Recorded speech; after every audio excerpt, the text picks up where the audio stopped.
Olá, meus irmãos, aqui é a Zezé. Estou aqui para apresentar mais uma Gota Fraterna, projeto do Centro Espírita Kardecista Fraternidade Luiz Sérgio.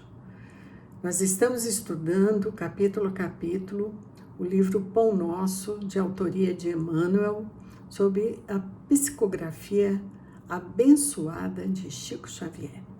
Hoje nós vamos fazer algumas reflexões sobre o capítulo 136, intitulado Conflitos. Conflito é o título do capítulo. Emmanuel começa o capítulo fazendo uma citação de cartas de Paulo, a carta aos Romanos, capítulo 7, versículo 21, que diz o seguinte: acho então esta lei em mim, quando quero fazer o bem, o mal está comigo. É verdade, né?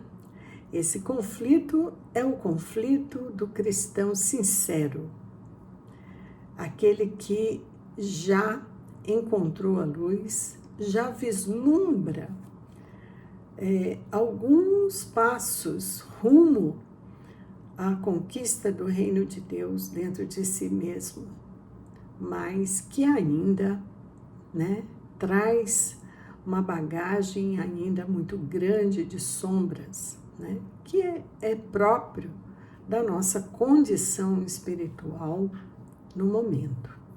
Mas não devemos nos conformarmos com esta condição, E por isso surge o conflito, porque nós sabemos o que fazer, nós ouvimos o que fazer, nós lemos o que fazer, mas na hora do testemunho nós falhamos. É uma palavra, uma atitude inadequada, às vezes nos leva a ter vergonha mesmo de nós mesmos, E isso para os discípulos sinceros, aqueles que estão realmente lutando, pela sua reforma íntima, pela sua conquista de luz, Então, meus irmãos, é normal que isso aconteça, é normal que ainda estejamos com essa bagagem ainda dentro de nós mesmos. Mas, como o próprio Paulo nos ensinou, nós devemos combater o bom combate. E é nesses conflitos interiores que nós devemos discernir o que fazemos para fazermos aquilo que nos convém, não aquilo que o nosso instinto, que o nosso orgulho, que a nossa vaidade, nos leva a fazer.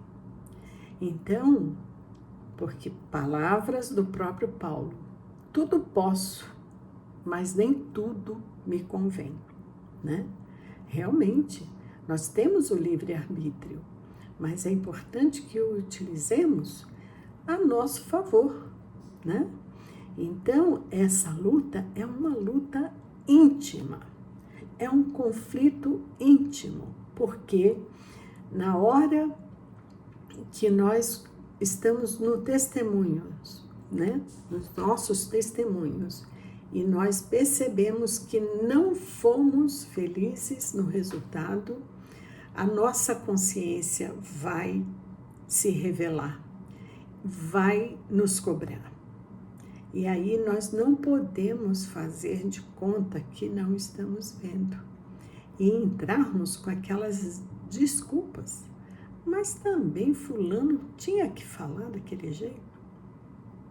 Poxa, mas eu fui quase que obrigada a falar ou a ter aquela atitude, Ou seja, nós queremos terceirizar aquilo que é responsabilidade nossa.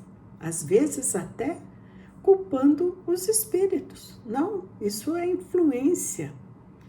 foi influenciado pelo plano espiritual a fazer isso? Ora, nós sabemos que temos a nossa vontade, o nosso querer, que nos guia para que façamos o que é certo, né?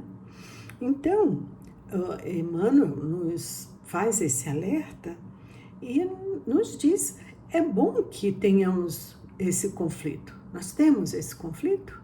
É uma boa pergunta. Eu tenho esse conflito? E realmente, se eu estou indiferente, se eu estou teimando em ser, né, aquele complexo de Gabriela, né, eu nasci assim, vou morrer assim, etc. assim, né? Então, nós vamos estacionar. E nós não queremos estacionar. Nós queremos caminhar para frente. E para caminhar para frente é preciso vencer essas batalhas íntimas todos os dias, né? Na nossa consciência, no nosso travesseiro, né? E não é fácil, realmente, porque nós temos que combater os nossos maiores inimigos, né? Que é o orgulho e a vaidade, que ainda estão muito vivos em nós, né? E Emmanuel nos fala, nos consola até, né? Falando, ele encerra o capítulo de uma forma assim muito bonita, né? O Senhor concede-nos a claridade de hoje para esquecermos as trevas de ontem, preparando-nos para o amanhã, no rumo da luz imperecível. Então, estamos no rumo da luz imperecível. Não vamos perder a oportunidade de hoje. Vamos ser resistentes ao mal que trazemos em nós mesmos. Então, eu vou ler o capítulo porque é muito bom e importante. Bom, nosso Emmanuel, conflito, capítulo 136. Acho então esta lei em mim. Quando quero fazer o bem, o mal está comigo. Paulo, Romanos, capítulo 7, versículo 21. Os discípulos sinceros do Evangelho, à maneira de Paulo de Tarso, encontram grande conflito na própria natureza.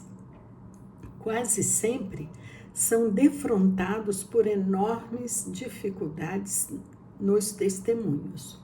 No instante justo, quando lhes cabe revelar a presença do divino companheiro no coração, eis que uma palavra, uma atitude ligeira os traem diante da própria consciência, indicando-lhes a continuidade das antigas fraquezas. A maioria experimenta sensações de vergonha e dor. Alguns atribuem as quedas à influenciação de espíritos maléficos e geralmente procuram o inimigo no plano exterior, quando deveriam sanar em si mesmos a causa indesejável de sintonia com o mal. É indubitável que ainda nos achamos em região muito distante em que possamos viver isentos de vibrações adversas. Todavia, é necessário verificar a observação de Paulo em nós próprios. Enquanto o homem se mantém no gelo da indiferença ou na inquietação da teimosia, não é chamado à análise pura. Entretanto, tão logo desperta para a renovação, converte-se o campo íntimo em zona de batalha. Contra a aspiração bruxuleante do bem, no dia que passa, levanta-se a pesada bagagem de sombras acumuladas em nossas almas desde os séculos transcorridos. Indispensável, portanto, grande serenidade e resistência de nossa parte, a fim de que o progresso alcançado não se perca. O Senhor concede-nos a claridade de hoje para esquecermos as trevas de ontem, preparando-nos para o amanhã no rumo da luz imperecível. Emmanuel. Muito linda Muito linda a lição, né, meus irmãos? Possamos refletir, pensar, né? E realmente buscar nessas palavras que Emmanuel nos traz força para que possamos superar as nossas sombras interiores, né? Que Jesus nos abençoe o dia, abençoe o nosso lar, abençoe a nossa vida, o nosso planeta, os nossos propósitos no bem e abençoe a toda a humanidade com a sua luz imperecível. Graças a Deus, graças a Jesus. Fiquem com Deus e até uma próxima. Muito obrigada.